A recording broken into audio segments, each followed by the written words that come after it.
Do you know that Global Television can be watched in Nigeria and all over the world? Download the Global TV Nigerian mobile app for Android and iOS devices to watch Global.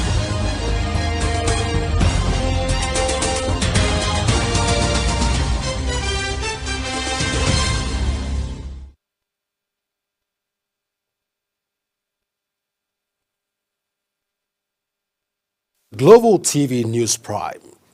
INEC denies recognizing LP-PDP officials amid ongoing disputes. In business, FAN opens new cargo terminal at Lagos General Aviation Terminal. On the foreign scene, U.S. meets with China in bid to de-escalate trade war. And in sports, champions Chelsea finish Women's Super League season unbeaten. Hello and welcome to the News Prime on a Global Television, coming to you live from the nation's capital, Abuja. My name is Godwin Sunday. A quick reminder that Global Television is on DSTV channel 365 and StarTimes channel 276. You can download the Global TV Nigerian mobile app for Android and iOS devices to keep track of our broadcasts. And now to the news in details. The National Chairman of the All Progressive Congress, APC, Dr. Abdullahi Umar Ganduje, has assured Nigerians that the recent influx of defectors, including 3 sitting senators from Kebbi State, will be managed smoothly in line with the party's constitution and established mechanisms. Speaking to journalists after leading the defecting lawmakers to meet President Bola Ahmed Tinubu at the presidential villa in Abuja, the APC chairman emphasized that the APC remains a disciplined and structured party capable of absorbing new members without obstructing some of their procedures. Well, Kikelamo Okere has more on this report. The national chairman of All Progressive Congress, Dr. Abdullahi Umar Ganduje, explained that the defection of Senator Adamu Alero, Kebbi Central, Yahaya Abubakar Abdullahi, Kebbi North, and Galba Midoki, Kebbi South, all previously elected under the People's Democratic Party, was the result of weeks of underground negotiations among key stakeholders in Kebbi State. He described the move as both strategic and beneficial, aimed at boosting the party's numerical and political strength. He further assures that the APC constitution provides clear guidance for integrating defectors, adding that the party's internal mechanism and political experience ensure a seamless process. Our constitution is very clear about this, and not only that, our political dexterity in managing such affairs is on the table. So I assure you there will be a smooth integration. Addressing concerns about the potential for a one-party state, Ganduje insisted that the growing dominance of APC reflects its performance and appeal, noting that voluntary defection are legitimate part of Nigerian democratic process. If one-party state is a wish and blessing to Nigeria, one-party state is not by force. One-party state is by negotiation, is by other political parties seeing the effect of the positive governance of our party. If they decide to come into our party willingly, I think there's nothing like that. There's nothing with that. President Bola Ahmed Tinubu has reportedly given his blessing to the senator's decision. An official announcement is expected on the floor of the Senate by Tuesday next week. Kikelamo Okere, Global Television News. The Independent National Electoral Commission has dismissed reports suggesting it has officially recognized certain individuals as leaders of the Labour Party and the People's Democratic Party. In a statement issued via its X handle, the Commission described the media report as false and misleading, clarified that no final decision has been taken regarding the leadership disputes within either parties. The report also inferred that the Commission has restored a particular individual as the National Secretary of the People's Democratic Party, referring to the listings on the party's official website.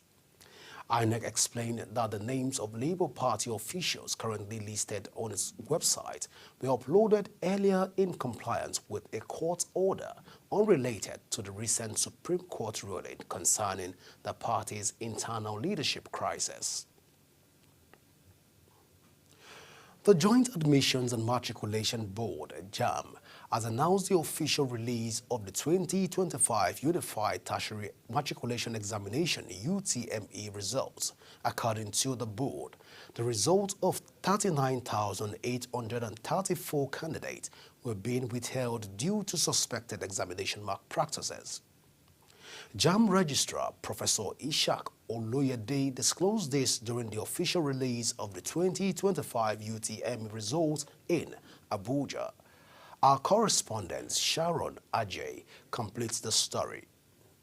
The examination body revealed that 80 individuals are currently under investigation for examination-related offences, with Anambra State recording the highest number of suspects with 14 in total. The registrar noted that 467 underage candidates scored above the minimum benchmark, while 50 others were found to be involved in the examination fraud. Oloyede stated that the seizure of results was due to suspected examination malpractices.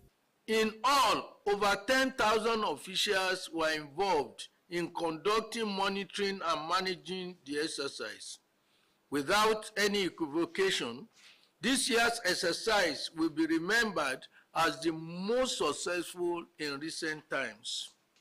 71,705 were absent, and a total of 2,157 candidates' fingerprints were rejected by the machines as invalid.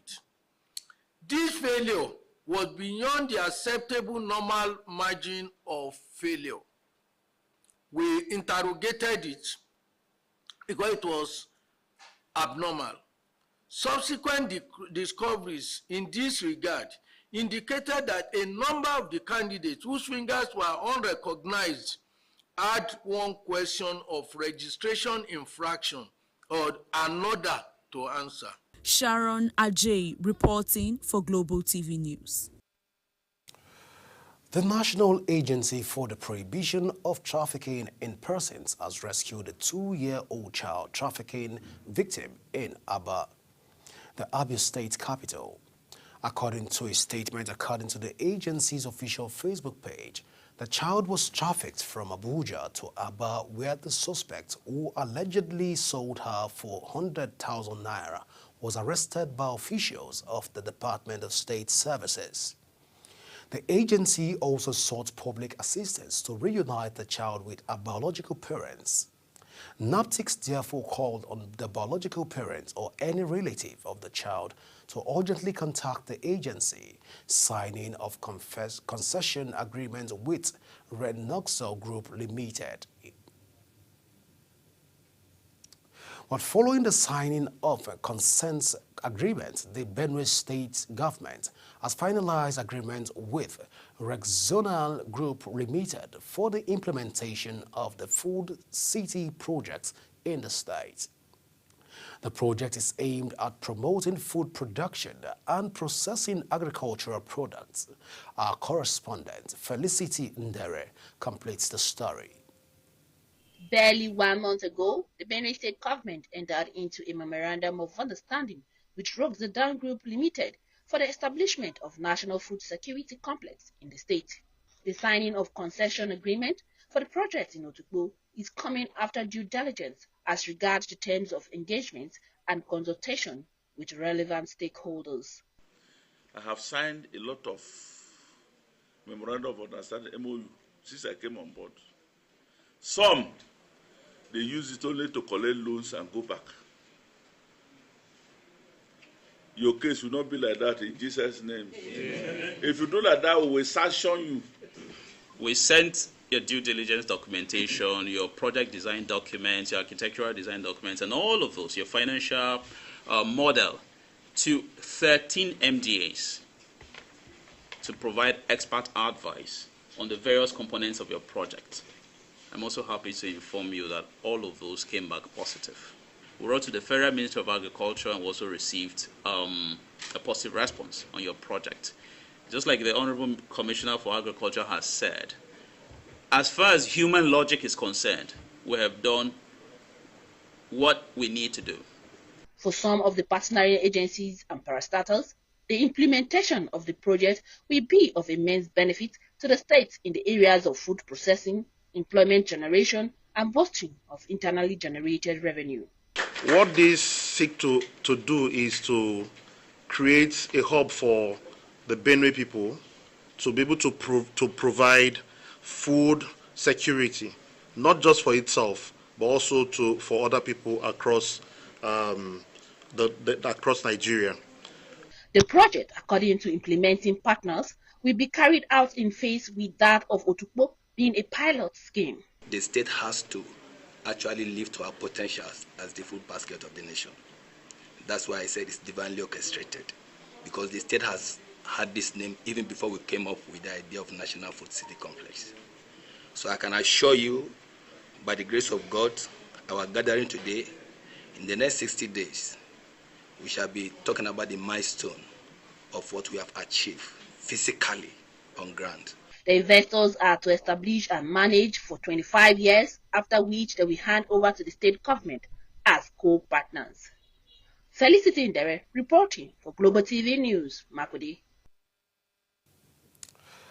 The Assistant Inspector General of Police in charge of Zone 10, comprising Sokoto, Kebbi and Zamfara State, has charged officers of the Zamfara State Police Command to redouble their efforts in tackling security challenges in the state. The AIG, Giongo Grima, made the call during his maiden visit to the command headquarters in Gusau, the state capital. Our correspondent Kabil Hassan has the details. The Assistant Inspector General of Police, Geron Girma, arrived at the Zamfara State Police Command headquarters for the first time since assuming office as AIG Zone 10. He was received by senior officers and inspected the quarter guard mounted in his honor before proceeding to the command conference hall. Addressing officers of the command, AIG Geron Girma commended their efforts and sacrifices in maintaining law and orders across the state. He emphasizes the need for renewed commitment and professionalism in confronting the persistent security threat facing Zamfara State.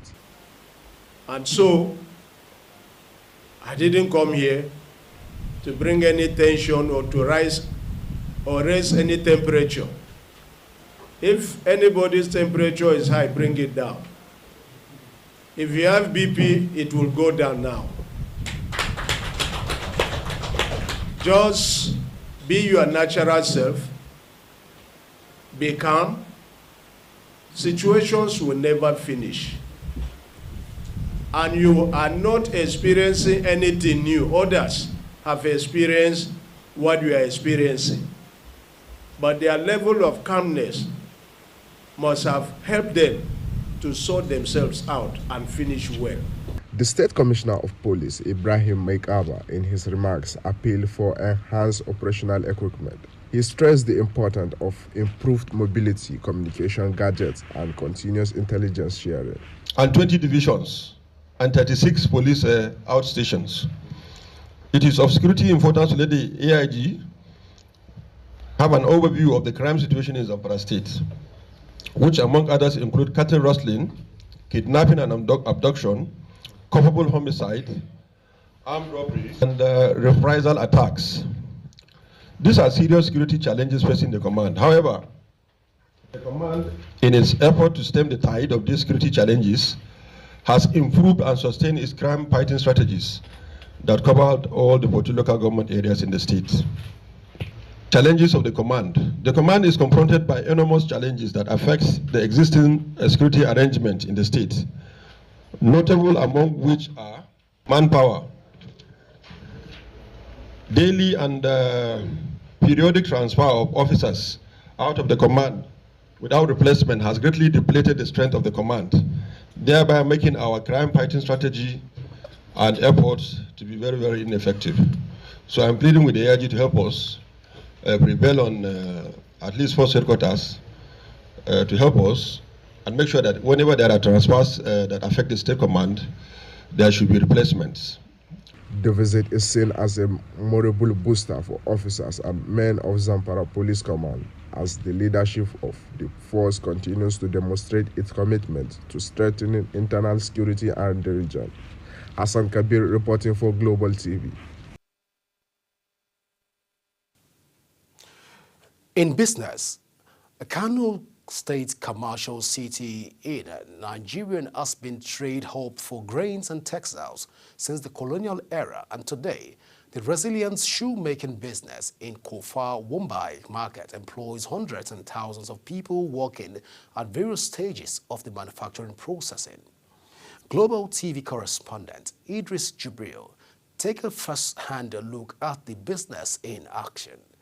Inside Kofa Wombai market in Kano lay sheets of leather in plain sight waiting to be processed into footwears of various sizes and designs. The art of shoemaking is known to be an ancient trade in Kano, dating as far back as the 11th century. On daily basis, hundreds of youth, including women, spend time on various stages of shoemaking, such as cutting the leather, applying gum to leather materials, and shaping the different animal skin. Leather materials dyed locally in different colors are used to make footwears of different sizes, from relatively simple to very complex. Bags and other leather materials are also made here. I have been doing this business for several years, and we do produce all kinds of shoes, bags, and other leather materials. Ali Sidi is one of the shoemakers. Inherited from his father, Ali has been benefiting from the trade for the past 35 years and is now passing it to his children. For 35 years, I have been making shoes in this market. I learned it from my father, and I'm now teaching my children. Over the years, shoemakers in Kano say sales have been good, but the insufficient supply of raw materials, inadequate capital, and lack of government intervention are threatening their production capacity. Sincerely, we started this business from Kurmi Market, and with the advent of foreign shoes, we migrated to this place, but we are now threatened by the lack of government intervention. With increasing opportunity in the trade, there is no doubt that more improved quality footwears can be produced only when importation of foreign shoes is completely banned. From Kano, Idris Jubrin reporting for Global Television News. On the foreign scene, senior U.S. and Chinese officials were meeting in Geneva in a bid to de-escalate a trade war sparked by President Donald Trump's sweeping tariff rollout and further fueled by Beijing's robust retaliation. U.S. Treasury Secretary Scott Bessent and U.S. Trade Representative Jumicin Gray were conferring with Chinese Vice Premier He Liftang in the first such talks between the world's two largest economies since Trump slammed steep new levies on China last month. The closed-door discussion began at mid-morning today and were due to continue till Sunday at the residence of the Swiss ambassador to the United States in Geneva. Keir Starmer, Emmanuel Macron, Donald Tusk, and Friedrich Merz are holding talks with Ukraine's Volodymyr Zelensky in a bid to secure a ceasefire in the Russian-Ukraine war. In a joint statement, the leaders say they will ratchet up pressure on Russia and are ready to support peace talks. President Volodymyr Zelensky stated that Russia must be held accountable for its aggression.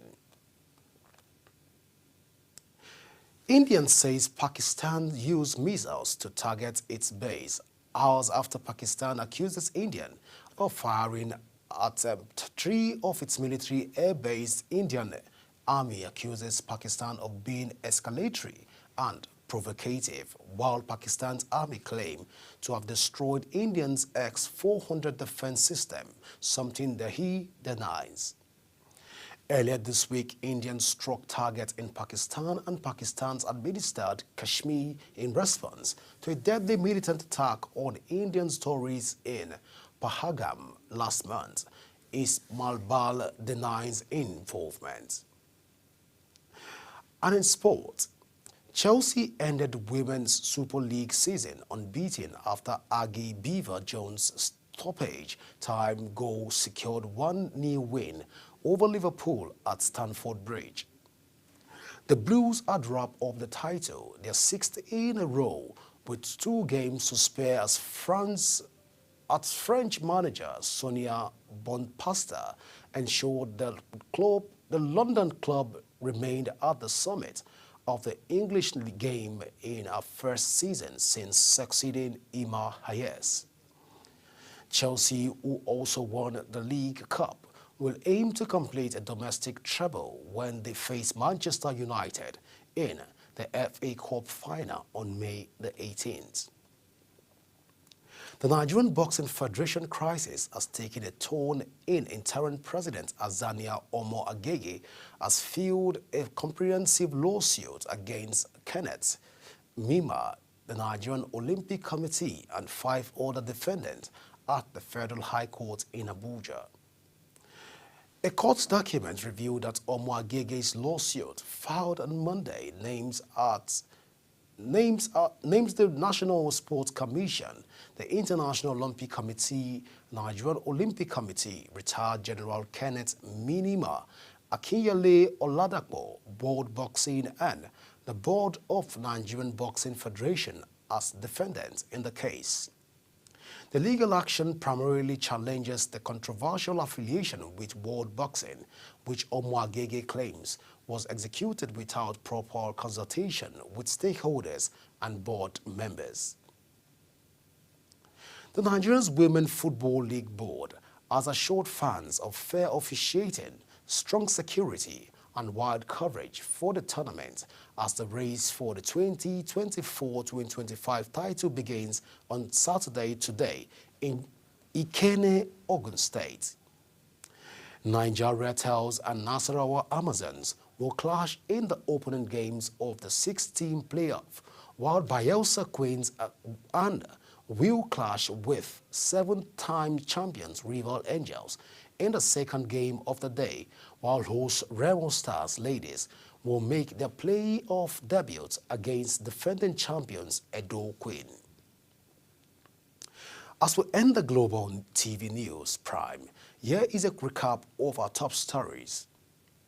INEC denies recognizing LP PDP officials amid ongoing disputes. In business, FAN opens new cargo terminal at Lagos General Aviation Terminal. On the foreign scene, U.S. meets with China in bid to de-escalate trade war. And in sport, champions Chelsea finish Women's Super League season unbeaten. And that's it on Global TV News Prime.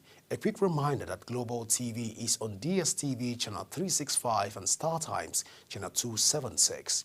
Kindly follow us across all our social media platforms now showing on your screen using @Global TV NG. You can download the Global TV Nigerian app for Android and iOS devices to keep track of our broadcasts. I am Godwin Sunday. Thank you for watching.